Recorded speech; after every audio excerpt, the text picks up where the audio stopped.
Juan Cubi, él es analista político, experto en temas de desarrollo. Quisiéramos tratar sobre la situación del país, particularmente sobre lo que sucede en Quimsacocha, un ecosistema estratégico para el abastecimiento de agua del Azuay, motivo y razón de la marcha del Quinto Río. Allí se evidencia la presencia de equipos, perforaciones, toma de muestras, en un contexto tácito de revocatoria reactiva que va en contra de la preocupación ciudadana, de las decisiones de carácter legales que ponen en cuestionamiento la capacidad del Estado considerado en su conjunto, Estado central y gobiernos autónomos descentralizados, para cumplir con decisiones de protección del medio ambiente. Quisiéramos conocer su análisis y punto de vista, Juan. Bienvenido. Buenos días, Gustavo, Rosana, gracias por el espacio. Mire, el tema de Quimsacocha no puede ser visto de una manera aislada, ¿no? No sé si usted vio las últimas noticias del Parque Podocarpo en la provincia de Loja. Creo que han desactivado como 80, 60, una bestialidad de campamentos de minería ilegal. Entonces, el tema es que estamos sometidos como país a una ofensiva de este negocio de la minería. Y eso depende de la demanda internacional. A veces pensamos que es únicamente la informalidad o la necesidad de la gente por encontrar formas de vida. No, hay una demanda que es parecida a la demanda de la droga, que proviene de los países ricos y que obviamente estimula cualquier tipo de actividad que permita producir minerales, que permita producir oro, cobre, etcétera, tierras raras, de una manera legal o ilegal. A eso estamos enfrentados, de manera que hay que plantearse una estrategia de carácter global para poder frenar esta especie de ofensiva irracional de explotación de recursos naturales. ¿Cómo interpretar el deterioro de la seguridad en ciudades que históricamente se perciben estables como Cuenca, que va de la mano con un desarrollo inusitado de ciertas áreas de actividad en esta urbe? ¿Cómo justificar esa actividad de la minera DPM, que ha cometido una serie de confrontaciones con la ciudadanía, con auspicios cuestionados, con un trabajo social, entre comillas, con también análisis que se han hecho supuestamente basados en la ley, tratando de cumplir con esas labores que son obligatorias, no son cuestiones que puede decidir ni la minera, incluso las autoridades, como las consultas previas, libres e informadas. Una cantidad de situaciones violatorias del marco legal que siguen dándose de una manera totalmente impune. Gustavo, hay algo que no se ha evidenciado con el tema de la minería, no solo de Quimsacocha, en general del avance de la explotación minera en el país. ¿Y cuál es el nivel de interés o complicidad, o como quieras llamárselo, de funcionarios, de empresarios nacionales con esta ofensiva de las grandes transnacionales mineras? A veces nosotros señalamos en las cuestionamientos, de las denuncias de esta violación de las leyes, señalamos a las empresas mineras, señalamos un nombre que a ratos es poco comprensible para el país, pero la pregunta es: ¿dónde están aquellos funcionarios, aquellos empresarios, aquellos grupos de poder interno que facilitan este tipo de actividad ilícita y se benefician? Entonces yo creo que sería interesantísimo hacer una investigación. Es poco, hubo una denuncia sobre un eventual vínculo de la primera dama con esta empresa Dandy Precious Metal a propósito de unas donaciones, pero habría que ir más al fondo. ¿Cómo está estructurada esta lógica de poder empresarial detrás de la ofensiva minera? Porque no puede admitirse que únicamente vienen las empresas internacionales y atropellan la ley y atropellan el derecho de las comunidades. No, ahí hay una complicidad, no solamente del Estado, creo que hay una complicidad de personas, grupos interesados en esa actividad económica. En cuanto a el gobierno local, el municipio de Girón, municipio de San Fernando, ¿qué tipo de actitud deberían tomar? Tienen, además, a través de las leyes que aún rigen en el país, injerencia para intervenir, para controlar estos temas? Mire, a veces depositamos demasiada expectativa en el papel del Estado en este tipo de conflicto. Y cuando hablo del Estado central y también de los estados, de las formas de Estado descentralizado, como son las administraciones cantonales, provinciales. No entendemos que muchas veces el Estado, como una estructura general, está articulada a esos intereses. Entonces, lo más importante en este caso es cómo la sociedad, cómo las comunidades, cómo los grupos organizados de la sociedad civil pueden ejercer una resistencia y una contraposición a esta ofensiva económica, esta ofensiva de explotación de los recursos naturales. Yo creo que no cabe otra posibilidad. Lo del Quinto Río de Cuenca fue impresionante, no solo a nivel nacional, sino internacional, por esa voluntad de una ciudad, de los ciudadanos, de frenar esa explotación que iba a afectar un recurso tan importante como el agua. Eso es lo que nos daría una posibilidad de resistir, porque a veces pensamos, apelamos a la supuesta voluntad del Estado como que el Estado fuera un ente abstracto, ¿no?, que tiene supuestamente una postura de defensa nacional. El Estado está integrado por personas, y muchas de esas personas que son funcionarios públicos están coludidos, están vinculados o relacionados por varias vías con este tipo de intereses. Y esos intereses son tan poderosos que no les importa atropellar la ley y la norma para poder ejercer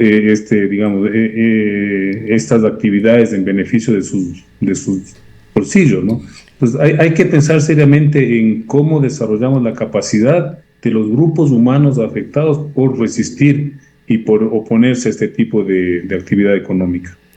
Ahora, Juan, justamente uno de los temas, este tema en realidad es el que preocupa, porque puede haber mucha resistencia. Creo yo que la expresión del Quinto Río fue impresionante, se expresó con contundencia cuál es la posición de Cuenca, de la provincia de la Azuay, pero sin embargo, al parecer esto le importa muy poco al Estado ecuatoriano. Lo que se ha difundido entre ayer y el día de hoy es que la práctica de la minera de la transnacional Dundee Precious Metals en esta zona, en Loma Larga, en el proyecto Loma Larga, en la zona de Quimsacocha, simplemente continúa. Son oídos sordos, además, con todo un proceso mediático de declaraciones del presidente de que Quimsacocha ya no va más, de la misma ministra que Quimsacocha no va más, después que sí, que esto podría traer problemas jurídicos y legales para el país, internacionales, que podrían perjudicarnos. En fin, hay expresiones ciudadanas, y creo que Cuenca, creo que la provincia de la Azuay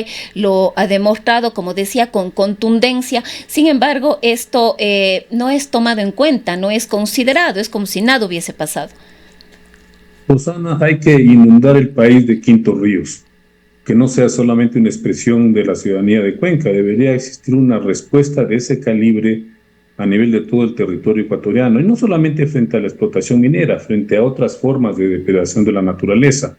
Yo no veo otra salida, porque a veces seguimos, por ejemplo, eligiendo autoridades locales bajo el supuesto de que van a defender el interés colectivo, y a la vuelta de la esquina son esas mismas autoridades que terminan cediendo a las presiones, no solamente del gobierno central, sino a las presiones de estos grupos económicos. Son gigantescos, ¿no?, que tienen, como ustedes mismos han documentado, tienen suficientes recursos para ir comprando dirigentes comunitarios, para ir virando la voluntad o el derecho de las comunidades, etcétera, ¿no? Ese es el gran problema. Entonces, yo creo que sí, hay que exigirle al Estado, hay que presionar al Estado porque cumpla sus obligaciones, porque haga cumplir la ley, pero hay que desarrollar una capacidad social para poder frenar este tipo de iniciativas de las grandes transnacionales mineras. El Quinto Río, Juan, con toda la importancia, con toda la exposición mediática que tuvo, no deja de ser un ícono que quedó allí. Quienes hacen la defensa real son las defensoras del agua, por ejemplo, que estuvieron allí, en un número que no pasa de los 2 dedos de la mano, acompañados de periodistas, confrontando a la minera, preguntándoles, de alguna manera enfrentándose y corriendo riesgos. No se ve una presencia ciudadana, lamentablemente, apoyando en estos hechos, y se ve que en el país la situación progresa, se evidencia, usted lo ha dicho, no solamente con DPM, con diversas mineras a lo largo y ancho del país, actuaciones con licencias ambientales revocadas que continúan en actividades técnicas en zonas de alta sensibilidad ecológica. Loma Larga es un ejemplo, Cangrejos en el sur de la costa ecuatoriana es otro. Allí se ha firmado un acuerdo de exploración con la minera china con todas las solemnidades, con la presencia de la ministra de Energía, sin contar con consultas previas, sin contar con permisos ambientales. Ya no hablamos solamente de una ausencia del Estado, sino de lenidad y hasta complicidad desde su perspectiva, que revela este tipo de hechos que se están dando en estos precisos días sobre la capacidad real del Estado para ejercer control. Quiero hacer una comparación, Gustavo, que le implica a ustedes como periodistas. La lucha por la libertad de expresión, por el derecho a hacer un periodismo libre, es una lucha histórica. Y sin embargo, en el mundo siguen asesinando a periodistas, siguen siendo víctimas del abuso, de la violencia, ¿sí? Pero eso no implica que no se siga luchando porque se ponga en vigencia ese derecho universal. En el caso de la minería es exactamente igual. Hay que continuar con una lucha de defensa de los territorios, de los derechos comunitarios, de los derechos ambientales, para que eso sea puesto en práctica. Y esa lucha no es solamente contra las empresas mineras, no es solamente contra estas estructuras globales que lo que hacen es depredar el mundo en función de los intereses de ciertos países, de ciertas potencias, sino también internamente frente al Estado. No solamente frente a la complicidad, como usted acaba de señalar, Gustavo, también la inoperancia, también esa especie de desidia que tienen las autoridades locales, las autoridades de la Fiscalía, de la Contraloría, para ejercer su poder y que puedan de alguna manera proteger el derecho ciudadano. Esa es una lucha interminable, constante, permanente, interminable, más o menos como la lucha que se lleva a cabo por la defensa de la libertad de expresión. Mire lo que está pasando en Medio Oriente, ¿no? No sé cuántos periodistas han muerto bajo las bombas del ejército israelí, y no obstante ahí sigue la gente en la pelea. La flotilla humanitaria que fue a dar ayuda a la población civil en Gaza es un hecho real, es un hecho mediático importante. Son formas, son expresiones de resistencia, de lucha de la sociedad, para contraponerse no solamente a las lógicas del capital, sino también a la inoperancia de estos estados que lamentablemente no cumplen con sus obligaciones. El caso ecuatoriano es obvio, ¿no? No solamente el gobierno central, los gobiernos autónomos descentralizados también tienen una parte de responsabilidad o de culpa, si cabe el término, en la proliferación de este tipo de iniciativas que son contrarias a los derechos de la gente. Con su experticia en el área de desarrollo, ¿qué riesgos implica que estas actividades extractivistas continúen, estas actividades exploratorias sigan sin autorización en ecosistemas frágiles, especialmente en zonas de recarga hídrica que sostienen a ciudades como Cuenca, y que continúen además actividades que las presentan como si fuesen actividades de contribución social de la minera, que siguen dividiendo a las poblaciones del entorno de Quimsacocha? Consecuencias son por demás obvias, Gustavo. Una depredación de la naturaleza y una depredación del tejido social. A esto es lo que nos está llevando este tipo de actividad productiva, sea lícita o ilícita, sea formalmente reconocida por el Estado o esté en contra de ciertas normas. Esa actividad, en principio, que es una actividad que únicamente genera rentabilidad para estas grandes empresas transnacionales y para los grupos de poder que están vinculados y que obviamente tienen presencia nacional, las consecuencias han sido por demás estudiadas. Implica un altísimo costo en términos de derechos de la naturaleza, de protección del ambiente y sobre todo de consolidación o de mantenimiento del tejido social. Como usted bien señala, una de las estrategias de estas empresas es dividir a las comunidades, y lo han conseguido y lo siguen consiguiendo, y a través de métodos no solamente contrarios a la ética, sino en muchos casos ilícitos, ¿no? Pero por eso hay que seguir, en esta pelea, Gustavo, la resistencia, la lucha contra estos procesos destructivos debe ser una constante para aquellos sectores de la sociedad que tienen conciencia sobre la importancia de defender la naturaleza, los derechos sociales, los derechos comunitarios, los derechos de los pueblos indígenas, ancestrales. Eso es fundamental.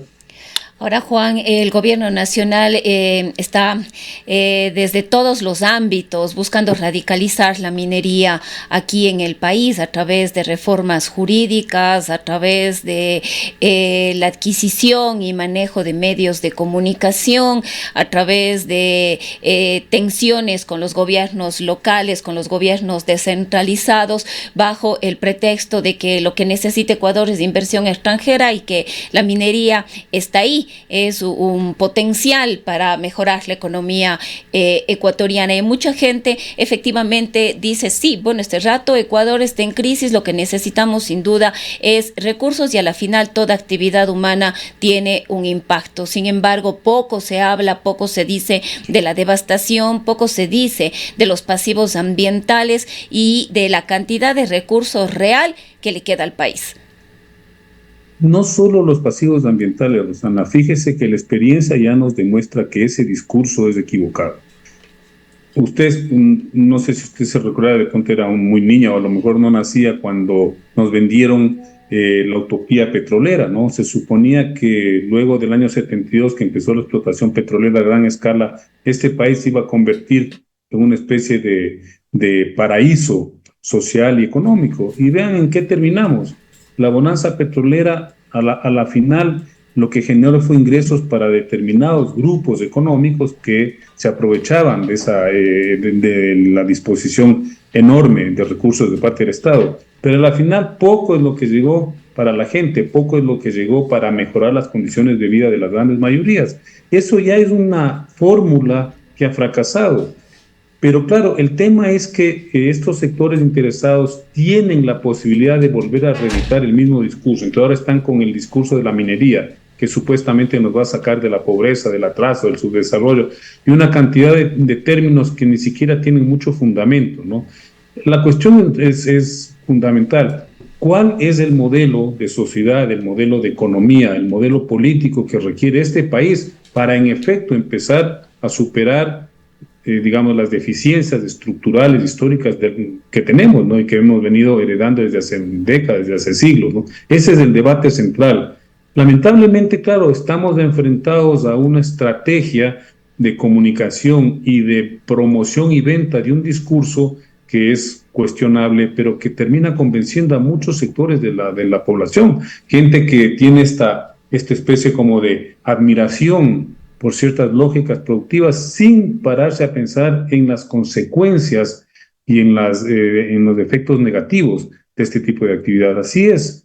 Y claro, muchas veces vienen y ofrecen el oro y el moro y la gente, por ejemplo, en términos electorales, termina optando por los candidatos que presentan esta fórmula mágica, que es evidentemente un camino al fracaso. Bien. Queremos agradecerle por su presencia.